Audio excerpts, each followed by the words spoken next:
السلام عليكم ورحمة الله وبركاته. الشمع كفوني جرجرت أمتك أشتي أمتك جاللا في أمتك كبجا أورموكو لميكو أكم جرتني فياكي سني جرتو جتشواتو أنك كوتي كلا ربي أمتك يقالي أرألي الحمد لله رب العالمين هندو مدرسة كربي فيانو فكني نجرات سي بوابي هندو ما يكونوا أجرسيس شكري قلفتشو في إندقتي ناسين جتشون جاللا Egaa kanatti aansee irraallee viidiyoo tokko qabadhee dhufee gara viidiyoo kanaatti osoo hin tarreen dura hordoftoonni gannoo YouTube hundumti keessaniyyuu galatoomaadha ulfaadhaa naaf jiraadhaa isiniin jechuun jaaladha uummata koo qaalii hedduu takka isin galateeffachuu barbaada namni nama galateeffanne rabbiin isin galateeffatamu jedhama. Uummata koo qaalii fi gaarii wallahi yeroo yeroodhaan gubatuma carraan ilmaan Oromoo maaliif akka kana ta'e hin beeknu yeroo ammaa kana jechuudha. Baay'ee waan nama gaddisiisaa fi baay'ee waan akkaan abdii si kutachiisaa fi maalumaaf nama ta'eetu osoo uumamuu baadhee hamma jettu takka si qaqqabsiisa jechuudha. Wanti karaa Yamaniitiif ijoollee lammii keenya karaa Yamanii baqatanii baqattoota karaa Yamanii fi Liibiyaa irratti ta'aa jiru waan silaa abdii dhalataa lafaa dhufu abdii kutachiisaati. Yaa Rabbi nu barbaadu, yaa Rabbi nu dhaqqabe. Obboleewwan keenya kana akkuma argaa jirtan kana jechuudha. Viidiyoon isaanii kun baay'ee miidiyaa irra deemaa jira. Viidiyoon isaanii kun akkuma argitanii kan du'ees kan nafse isaa darbitee jira as keessaa kan maraatee jira as keessaa Oluma keessa kan fayyaa qabullee kunillee oluma bira taa'aa jechuudha. Eessa akka geessan kaa hin jiru. Carraan nama du'ees iddoo kanatti iskarbii qofa yookaan yoo sanuu argatan sanuyyuu kan hin argatee irra iskarbii sanuu jinaasarraan buusu hin carraadha jechuudha. Carraadha takka takka dubartii ulfaattu as keessa jiraata as keessa deettu as keessa jira. Yaani akkuma argaa jirtan jinaasni jiraas jechuudha. Nama nafseen isaa darbe jira. Namoonni sammuu dhabanillee baay'eetu jira jechuudha kanneen keessa. Kafayyaa qabu hundumtuu akkana wal bira ta'a. Daa'imman reef lafaa dhuftu daa'imman qaxalee osoo biyya sanii keessa jiraatte biyya sanii bor abdii guddaa ta'uu dandeessu. Har'a akkanatti abdii isimee daa'imman tallaala. Abdiin daa'imman dhalataa keenya ijoollee keenya kichuu dhaloonni qubeedhaa har'a carraan isaanii gaafa akkanatti nama argu kana caalaa wanni hamilee namaa cabsaa hin jiru jechuudha. Innaa lillahi wa innaa ilaihi raaji'uun. Garaa nu gubatee jira. Inni tokko Oromoo koo miidiyaarra viidiyoon kun akka malee deemaa jira jechuudha. Akka malee deemaa jira. Nus nama achi keessaa qaba. Anillee nama daa'ima xiqqishaa achi keessaa qabna jechuudha. Daa'ima xiqqishaa.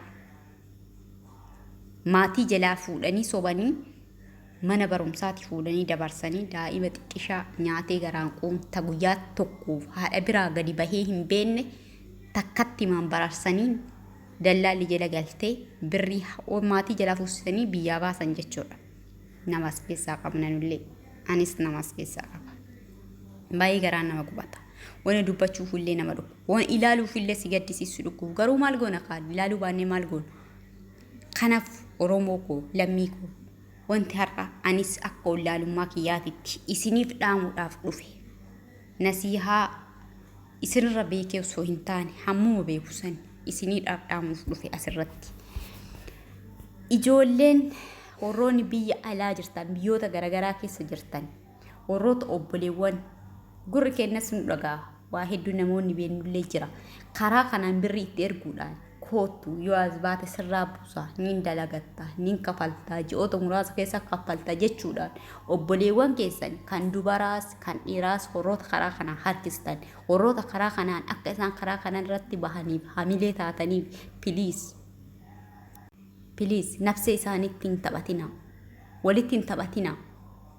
Birrii achii xaariba fiddee irraa buustuu sani biyyatti ergiifi. Xaariba ergitee irraa buustuu sani biyyatti ergiifi. Gabaa keessa taa'ee shankooraa haana galatu. Meeshaa leestiroodhaa bitatee ittiin leestiroo haa xaragu. Ta dubartiis akkasuma. buna barandaa jala banatee barandaa kireeffatee haa hojjetu.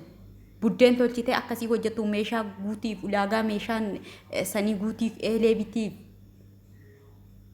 midhaan bitiif meeshaa imman isin chocho'uu san dandeessu ulaagaa san guutiif buddeen gootee haa gurgurtan baashaa gootee haa gurgurtu biyya keessatti san turre filatamaadhaa fi kalaa kana filatiniif gubaa karaa kana osoo argitu akkami karaa kana filattaaf gaafan jedhu hunda keessantu filateedhaa fi miti nama tokko guyyaarraa gurri kenna waan nu dhagaa jiruuf osoo kan akkana argitu obboleessi keetiif obboleettii keetiif akkami karaa kana hawwitu akkami karaa kana filattaaf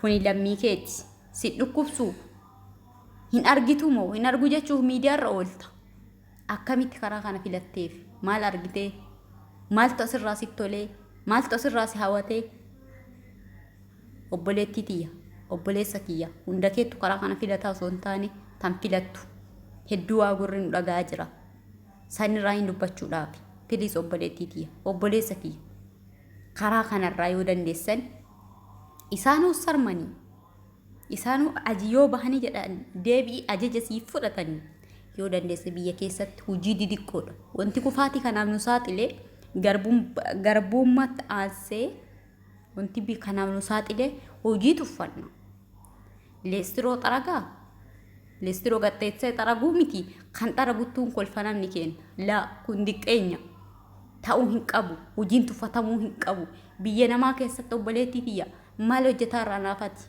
barshinti beetii dhiqaa jirraa bar harkaan barshinti beetii isaa arga ta'anii irraa ulkaan xiraa kana itti nadhee dhiqaa jirraa bar hin dagatte waa ofii hojjettu hin dagatte gaafa asirra baanee kolfinee waa finnee haasofnee asirraa deemnu waan gammachuu guutuu si qabuuf si fakkaata laa harka sa'aatii kana shinti beetii dhiqaa si taasaa jira sa'aatii kana hojjetaa jira shinti beetii dhiqaa jiraan shinti beetiin tuffiidhaa miti hojiidha biyya keenyatti garuu caammaa teenne ta'iic qoshaashaa irraa xaragaa oola akkana jedhe caammaa sun shinti beetii kanaan maal adda ta'e caammaa shinti beetii kanaan maal adda ta'e bara ati goobazii taanaan ati karoora qabaannaan biyyattii san keessatti jechuudha wanna xiqqishuu irraa kaatee guddaa qaqqabuu dandeessa ijoollee hedduu argina taasii nu biraa galtee osoo nuti as keessatti gangalannu karoora mataa isiitiin xiqqarraa kaatee guddaa qaqqabdu jechuudha karaa kanaan deemuudhaa miti nuti horri mana namaa keessa jirru amata hedduu asii ofirraa fidnu kuni osoo gaillee biyya keenya keessatti birrii haga qabaannu biyaas 200,000 ta'u osoo harka qabannee gallee gadi jennee osoo akkam biyya mana namaatiin mataa gadi cabnee osoo hin tuffatiin osoo itti hin jedhin qoshaashaa akkuma waliin beennu shinti beetii fincaa isaanii gadi harkatti naqaa dhiqaa oollu kanatti osoo gaafa gallees biyya keenya gallee gadi jennee afaroomnee akka mana namaatiin hojjennu duddi nu citee hojjennu kana hojjennee asuu hin jiru ture.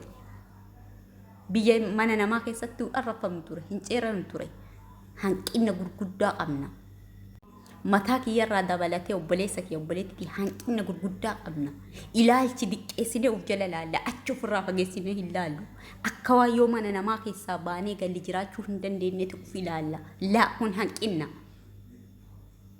biyya san keessa nageenyi hin jiru maalii hin jiru duutu biyya wajjiin du'a kanarraan du'a saffiladha harka dhibba keessa dhibbarraa dhibba biyya kiyyatti agaaziin na ajjeestu biyya kiyya diinni na ajjeesu biyya kiyya gaafa du'ee jedhe allaattiin biyya kiyyaa yoo awwaalchasdhaan alla soora allaattii biyya kiyyaa ta'uu fidadha akkanatti allaattii soora biyya namaa ta'uu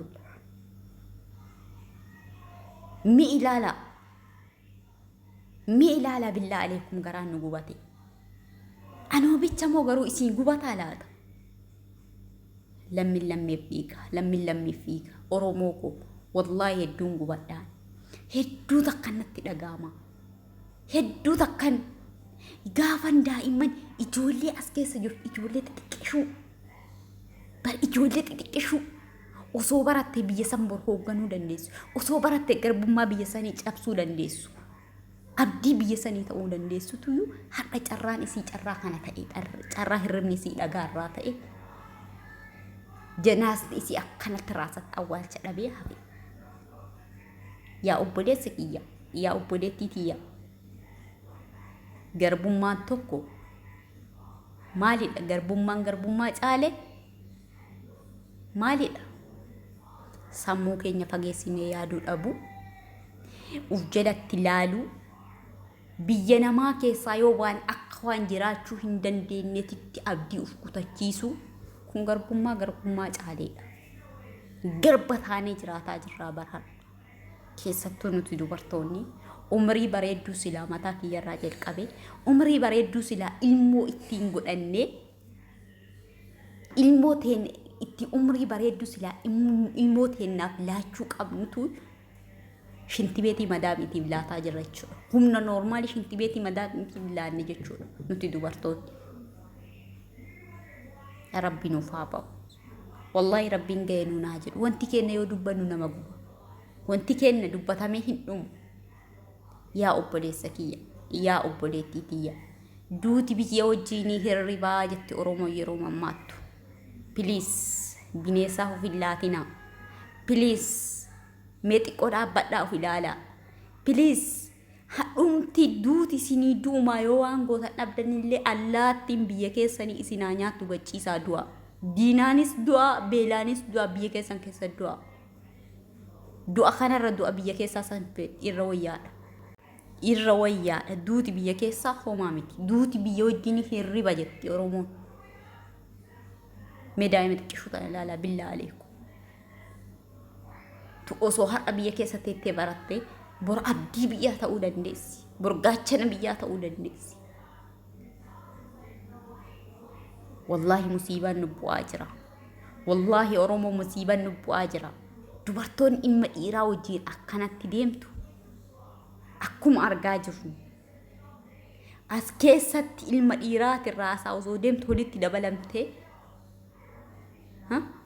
as keessatti ulfooftee as keessatti deessee as keessatti jalaa deebitee as keessa ulfoo wajjin nafsee isii darbitee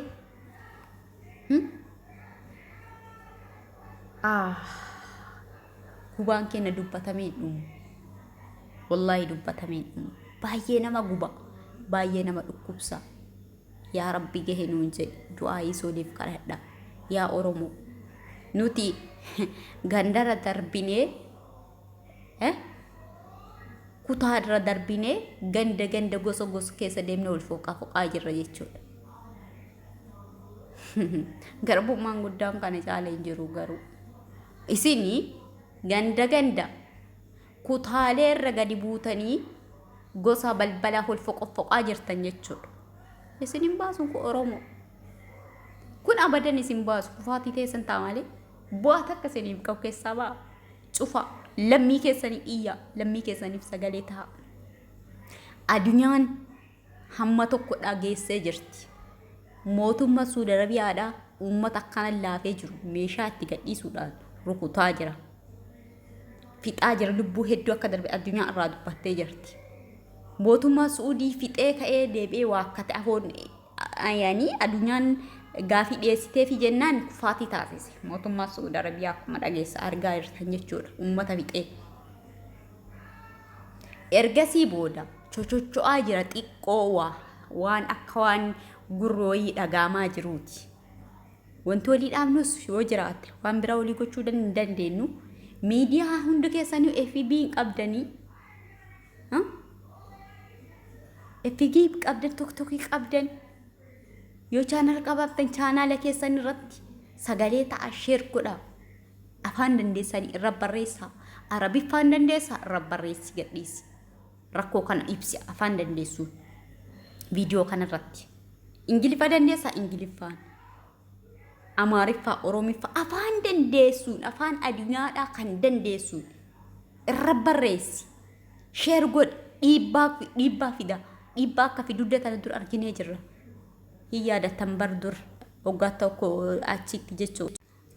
Yeroo peestaala uffatanii uummanni keenya gadi yaa'ame sanitti dhiibbaa godhameen sagaleen dhagahamee uummata kumaatamaan lakkaa'amu gara biyyaatti galchira jechuudha mootummaan. Ammallee sagaleen keenya tokko taanee gandummaa keessaa baanee gosummaa balbala kee wal dhiibuu keessaa baanee wal cunqursuu keessaa baanee wal bocooruu irraa deebinee lammii keenyaaf sagalee yoo taane furmaata argachuu dandeenya. garuu kun furmaata isiniif hin ta'u ufi daalaadha rabbi furmaata nuuf haa fidu rabbiin gahinuun haa jedhu rabbiin nuuf haa dhaga'u oromoo koo lammii koo hodarratti ilaalinaadha hodarratti ilaalinaa quboolii qabuu dhiisaadha rabbii keessanii harka ol qabadha yaa rabbi dilii teennan nuuf dhiisi akka kennan laalini akki kenna akka laalchisuu miti akkuma keetiin nu jijjiiradhu nutti araaramii gahinuun jedhii rabbii keessan kadhadhaa isiniin jechuun jaaladha obboleeta kiyyaa inshaallah yoon jechaaf gocha kiyya keessa isin rifachiisee afooyinaa lillaa jaaf qalbii irraan hambisa. Assalaamu alaykum warahmatullahi wabarakatuh.